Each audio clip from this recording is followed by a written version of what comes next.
اعوذ باللہ من الشیطان الرجیم بسم اللہ الرحمن الرحیم السلام علیکم ورحمۃ اللہ۔ سورۃ المائدہ آیت نمبر 4۔ يسألونك ماذا أحل لهم قل أحل لكم الطيبات وما علمتم من الجوارح مكلبين تعلمونهن مما علمكم الله فكلوا مما أمسكن عليكم واذكروا اسم الله عليه واتقوا الله إن الله سريع الحساب۔ لوگ آپ سے سوال کرتے ہیں کہ ان کے لیے کیا چیزیں حلال کی گئی ہیں۔ آپ ان سے فرما دیں کہ تمہارے لیے پاک چیزیں حلال کر دی گئی ہیں، اور وہ شکاری جانور جنہیں تم نے شکار پر دوڑاتے ہوئے جو صدا لیا ہے کہ تم انہیں شکار کے وہ طریقے سکھاتے ہو جو تمہیں اللہ نے سکھائے ہیں، سو تم اس شکار میں سے بھی کھاؤ جو وہ شکاری جانور تمہارے لیے روک رکھیں، اور شکار پر چھوڑتے وقت اس شکاری جانور پر اللہ کا نام لیا کرو، اور اللہ سے ڈرتے رہو، بے شک اللہ حساب میں جلدی فرمانے والا ہے۔ دیکھیں، پچھلی آیت میں ہم نے حرام چیزوں کے بارے میں پڑھا تھا، اب حرام کے بعد حلال کی وضاحت کی گئی ہے۔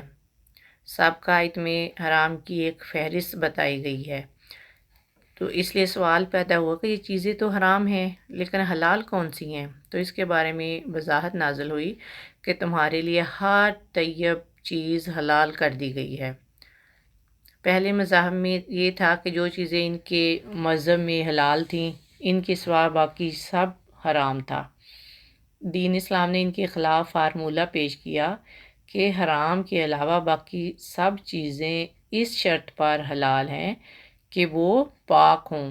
پاک کے بارے میں اہل علم نے وضاحت کی ہے کہ جو شریعت کے کسی اصول کے تحت حرام نہ ہو اور اسے طبیعت کھانا پسند کرے، اور وہ جانور بھی حلال ہوگا جو شکاری کتے کے ذریعے شکار کیا گیا ہو، جسے تم نے صدایا ہو۔ اللہ تعالیٰ کے جہاں صدانے سے مراد شکار کرنے کے اصول و ضوابط ہیں، جن کی 3 بنیادی شرائط ہیں۔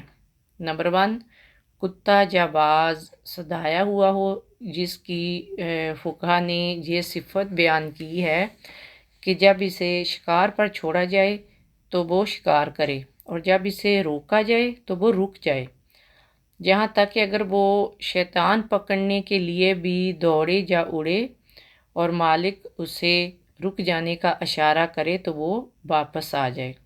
نمبر 2، شکار خود کھانے کی بجائے مالک کے لیے شکار کرے، اگر اس میں سے اس نے خود کھا لیا تو صدایا گیا وہ نظر نہیں آئے گا۔ اور نمبر 3، اسے چھوڑتے وقت بسم اللہ اور اللہ اکبر پڑھا گیا ہو، اور اس طرح یہی حکم بندوق سے شکار کرنے والے کے لیے ہے۔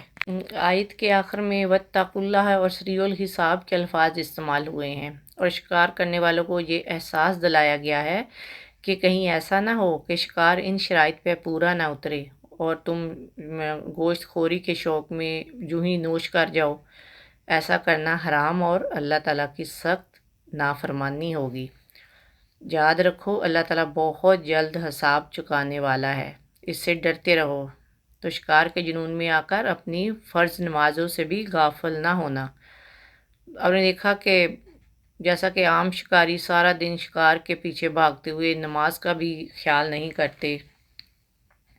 حضرت عدی بن حاتم نبی پاک کا فرمان ذکر کرتے ہیں کہ آپ صلی اللہ علیہ وآلہ وسلم نے فرمایا، جب تو اللہ کا نام لے کر کتا شکار کے لیے چھوڑے تو وہ شکار کر کے تیرے لیے پکڑے رکھے، تو اس کو کھا لو، اور اگر وہ شکار کر کے تھوڑا بہت اسے کھا لے تو پھر نہ کھانا، کیونکہ اس سے پتہ چلتا ہے کہ اس نے اپنے لیے شکار کیا ہے، تمہارے لیے نہیں۔